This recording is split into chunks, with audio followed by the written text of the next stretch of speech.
Yow! What's up, ladies and gentlemen? Welcome to a little Portland Burnsiders spotlight. We're going to showcase a little action from, well, our UGC Silver team. Of course, this TF2 Highlander, what we're talking about. We might throw together a Sixes squad coming up, but right now we do actually have a Highlander squad. And that's what we're going to watch about, I don't know, 10-15 minutes of it. I do have a point in mind which to stop this video. But we're just going to rock forward in a second here and watch this. So this is the second half from last week. The first half was pretty good, pretty tense, 1-1. Right now, I'm using the black box, apparently. I switched between a couple different options and loadouts throughout my gameplay here. Oh no, Liberty Launcher. This is actually what I was enjoying to use the most here. This mid-fight turns out a lot better than some of our other ones. You can see I'm getting a fair amount of damage here. Suave Pebble finishing off the Pyro there before I could take care of business, and then I go down. So this is, yeah, process middle, some certainly important concepts to follow through here in terms of protecting the high ground, rotating well with your team. A lot of teams kind of rotate, it seems, further around that rock side all the way out to the far side. You know, different strokes for different folks. Definitely got to rock that disciplinary action. I love this item, so that's kind of part of the fun of Highlander Soldier. Really, there's a lot of kind of skill potential for disciplinary action in terms of being with your team and whipping it out at the right moments.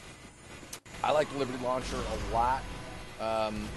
Damage definitely is kind of iffy at times, but I like the extra kind of range it gives you due to its speed. And I am playing around a little bit more with direct hit these days, and utilizing that, but obviously no splash damage from that, and direct hit, or Liberty Launcher a little bit more forgiving. You see there, good damage on the Demo Man to take him down, not enough to get the medic, and jumping across a little reckless.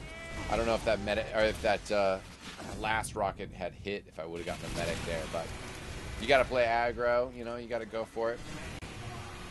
Highlander's a lot of fun. Certainly it takes some effort to get your squad together, but we're pretty happy with our Burnsider squad. We're still doing a little bit of shuffling. Our Demo Man concluded is going to have to step down, so we'll see what we do to adjust to that.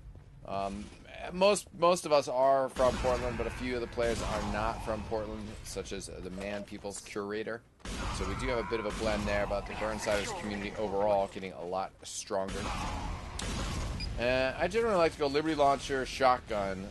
Conqueror, I've been messing around with a little bit, and I think Liberty Launcher, Conqueror just doesn't really have the offensive power to kill anything. But if I go Conqueror, I'll go Original. A nice little Liberty Launcher shot back there, second to go over the crates, but no big deal. Definitely just the faster spam of Liberty Launcher. Right now the Burnsiders are doing a pretty good job of pushing forward together. We're going to have to get well established to attack last together, which is always the challenge of 5CP Highlanders. The calls are going to have to be pretty aggressive. I go super aggressive, as you can see here. Just trying to jump around. End up getting my spy into some trouble. Not quite able to find the medic, but pushing my team forward maybe a little too aggressively. I don't think we're going to end up getting this capture, so it might have been a little hasty from me to get out there and try to do what I did. But we're back up and grinding forward. I'm just going to try to do a little bit of, well, I guess just work around, take the long route. And, coming up, a couple people not seeing me coming, which is nice, though. Not doing a whole lot in terms of damage or shots.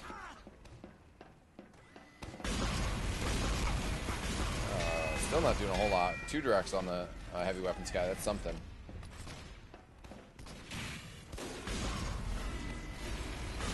Definitely, I like 5CP Highlander. Sometimes it runs on, and even in this match, it felt like a little run on. Although this match was fun, I think it's just really an issue with the time limit and how long it runs. So I felt like it's a pretty good push in here. I think Keeperton did use our Uber moving in. Shotgun pressure on Dan, and pressure from everybody else.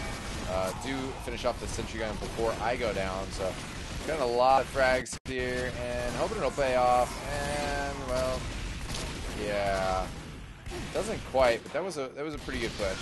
Pretty happy with that push. I could have done more with that probably in the earlier stages of that. This still was one of those pushes that we did like so much damage that we should still have a good chance of holding the second point here. Still getting some players forward. That's okay. I poked my head out a little bit. It's just like, well, nothing's going to happen there. So I decided to just stay back here. Hold it down.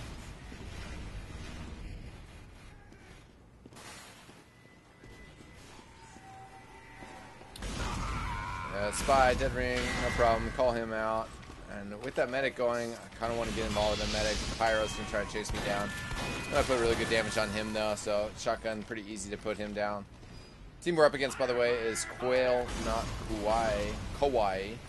They were a little Kawaii, which is scary if you did not know in Japanese.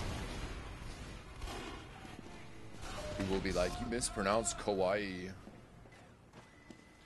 That's okay. See, I don't know. I just feel Liberty Launcher, it's a lot harder for medics to dodge and other things. But, you know, again, right there, if I didn't have Liberty Launcher, I probably would have gotten the kills there. You know, good odds on that. There's definitely a balance there, but, you know, again, like, this is such a team game that part of the reason why I use Liberty Launcher and like to use Liberty Launcher, like what I get from it is I'm just contributing. I'm helping out with damage all over the place, and I'm just trying to do what I can for the team, not necessarily just trying to get kills to pad my own stats. Now, obviously, I mean, just doing damage is the damage that the original, etc. gives you. You know, I mean, that's not just like selfish. That's just those are facts about it giving you more damage. Another thing here, we let that medic live, and we were like, let's just let him survive, and then we'll kill him later. But unfortunately, as you see here, he runs past. He's going to in a second, I think. Yeah, there he goes. So unfortunately, none of us actually blocked off the medic. Like, we decided to let him live. Decided to screw with their spawn timer, just let them go. But unfortunately, we didn't properly contain, and nobody really locked down from IT. So. It was kind of unfortunate. A little bit of a frustration on the team there too, that we weren't able to get him. But you know, again, kind of so much.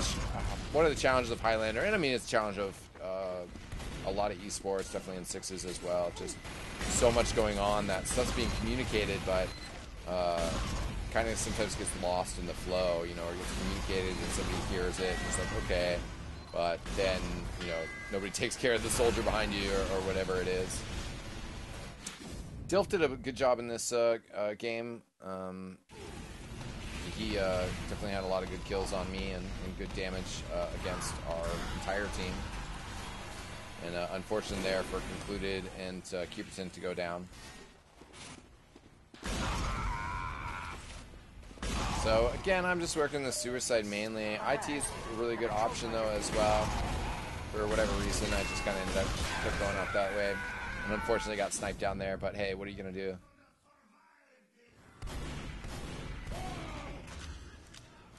And Man People's moving forward here. Puts a lot of pressure on this cap. Doesn't quite get it. Just does a good job of actually, you know, getting out there, trying to get a back cap on, which is always a good plan of action. Just try to split the team, distract them. Communication is definitely super important. You know, we can't hear the team comms in this recording. Didn't do a live recording, didn't do a stream, just because it does kind of affect my gameplay. You know, I don't know. I'll see what I can do about my computer. Maybe just have to run the max frames config while I'm playing matches and streaming. But you know, it's so important to call them cleanly, to have, you know, kind of a vision of where you're trying to do, what you're trying to accomplish, what your team is trying to do as a unit, you know. And also clean comms is really important. Our player's Spanish Inquisition, I'm not sure if he had his mic at this point, but he calls all IT. They're all IT. But, you know, it's like we have heavy demo right there at Choke. And I'm not trying to call him out or anything, but I mean, that's just a pretty clear example of how it's kind of distracting, you know, all IT. And by the time I do rotate over here, which is a nice rotation, it's a pyro heavy and like one mini sentry, you know, it's not quite everybody. Liberty Launcher does help in messing up the timing that a lot of pyros are used to.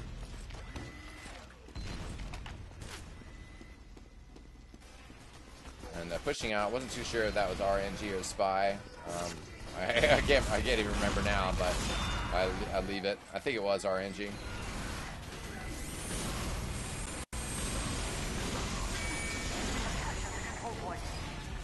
We're gonna keep the pressure up here. I know there's the little bottle there, and saw that the demo man had gone down. I just jumped straight from point, get aggro, try to get out there. Good damage on the Pyro. I was pretty happy with that kill on that last rocket, and that seals the deal on that round. So was stoked on that. That was a good fight for the Burnsiders in that round. Definitely kind of a tough one, uphill battle, but went well. Obviously, I guess in the end we were finally able to get in there. And I don't have the super fast solely rollouts down, so I just definitely went for whips. Most important things here, then as soon as you get here, try to make sure that your demo man is safe. Put some pressure on their demo man, or just do some containment. I get really far forward again on this left-hand side.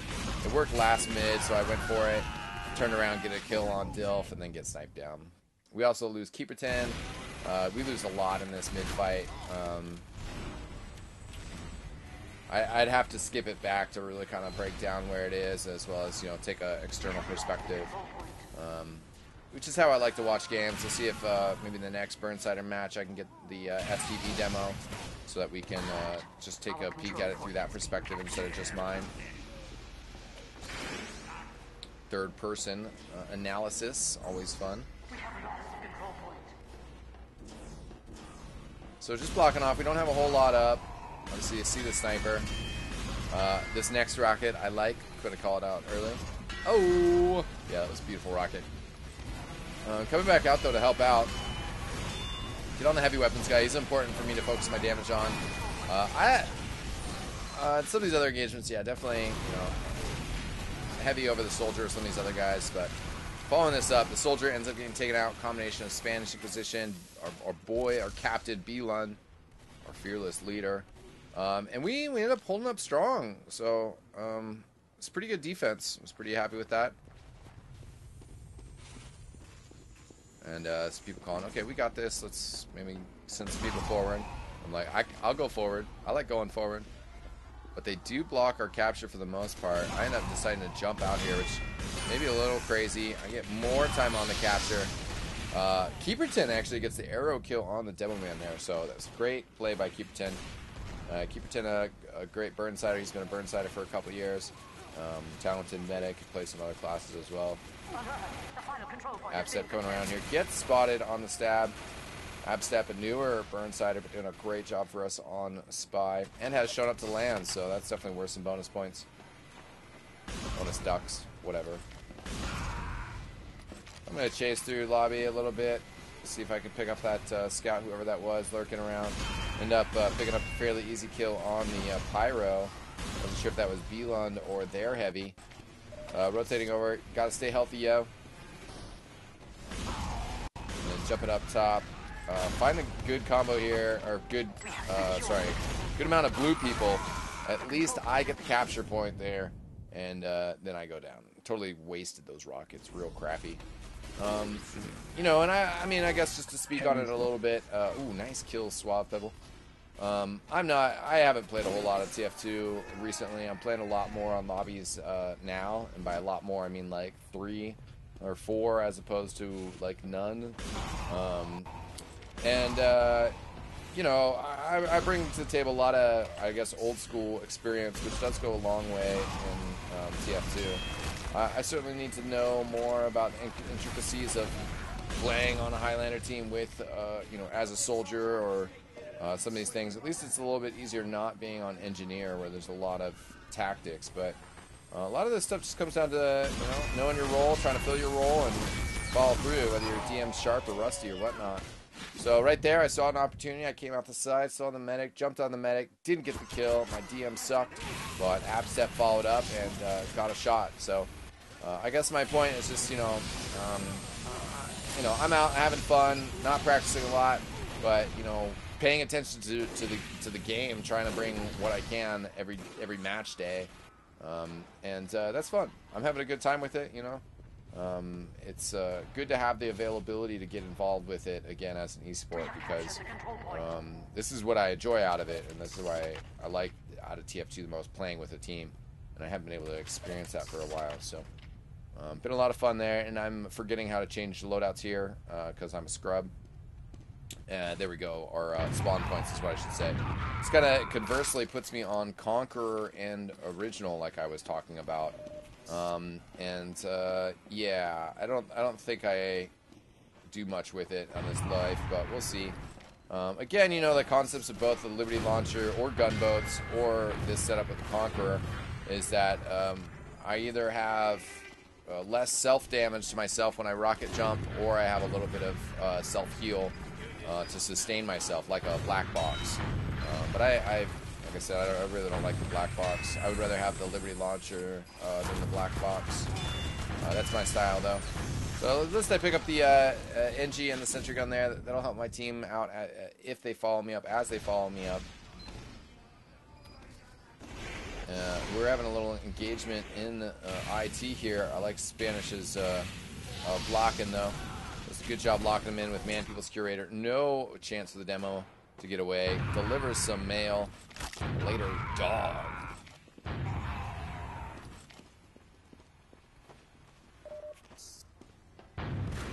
Always gotta keep that spy check up, because hey, you never know. And I'm pretty sure I call out Dead Ringer, but I did get medal from that, so I believe that is the international spy sign. Got to take out the suspensors when you can, and then, wow, got sniped down before I even realized he was there. Crazy. My cat wants to leave, but before she does, rock and a gun. It's almost like my cat is playing TF2. See how long she'll sustain this. Oh, pretty kitty. All right. What do you see, Winston? She's like, I see pets. I see pets. All right. So trying to catch back up to my team. I can't believe she's standing like this. And they're coming out of choke here. I love sitting on top of this rock. Nice 2K on NG demo. And love these health packs too. Controlling the health pack in super pretty important. And again, trying to fight out this pyro, but say goodbye, Winston. I'm gonna get killed. And I just had to juggle things there. Those are basically, I don't know, I have Liberty Launcher shotgun, original Conqueror, I think direct hit shotgun. Maybe it's direct hit gunboats. Maybe it should be direct hit gunboats. But, you know, definitely versatility of loadouts. And, again, that's something that I find really fun about Team Fortress. And that's something that I want out of my experience with Team Fortress. You know, some people, and certainly it's more of a debate, although it still exists, but just the difference between, you know, having a really vanilla, pure experience or being forced to have to fluctuate your loadout and pay attention to what's going on. So here the medic, unfortunate position for him, basically, they should have backed out through that tunnel, or the medic should have already been on that ramp. You know, the heavy went one way, and at that point, as the medic, you almost just have to be like, nah, screw that, dude. You're on your own. So, right here, we got Uber. We got good kills. Jumping in, get the NG, get the minigun, and get the Soli before he can run away. Pressure right in their face. We're going to get the point. Boom! And, yeah, we are now up 3-1. So, we won that first point, and I was like, let's get it. Yeah, we got the lead, but can't let up the pressure. That was the hype. And now I was like, we have a buffer point, but let's get another buffer point, because you never save. And let's watch this mid. Let's see how this goes down. So I'm gonna take roof here or crate. Switch over to the right side instead of the left side, but I have a good vantage point as well, as I end up getting left alone. And got an assist. I got the Soli. I got the demo. Coming back across here, good damage. And burning. Gonna chase with the shotgun here. I'm like, you're gonna die. Get the heavy weapons guy. Turn around. The medic is there. Get the medic as well. I believe that is 4 kills and an assist. That's basically half the team right there. That was kind of a big deal. That's my point. Anyways, my best moment of the match right there. The second half was definitely a lot better for me than the first half. Right here, maybe a little bit of team confusion as we're like, let's charge forward, but we weren't quite sure who was charging forward. still good comms coming out as to where things were going, and I'm like, okay, I'm going to go around the side. We got Uber Charge coming in, wrap around the right side of the lobby, and I'm just going to try to keep pursuing, but I realized, okay, well, somebody's going to get on point. Slowly jumps in here, a bit of a wraparound, get that surf in. I'm going to get taken out, but man, People's Curator coming up from behind, and we got some other players still in the mix. And there we go, Swab Pebble with the sign, boom, and a quick point. And that was a good round. It's 4-1, but that pretty much is where I'm going to cut off the video, guys, because 10 minutes left, kind of slows down the pace. Well, no more captures, so we pushed for a little bit more points. 4-1 was the final score. Good game to Quail, not Kawaii. And congratulations to the Burnsiders. It was a pleasure playing with you guys as always. A lot of fun. And we're looking forward to our next match on Product. You'll be seeing some sort of vlog from that. Also want to shout out the Portland Burnsiders YouTube channel, which we'll be putting more Portland Burnsiders content on there as well in order to diversify it. Also, of course, shout out to our Pyro, Spanish Inquisitions, for just saving me from burning to death. That's it, ladies and gentlemen. I am eXtine, and I will see you guys next time. Peace out!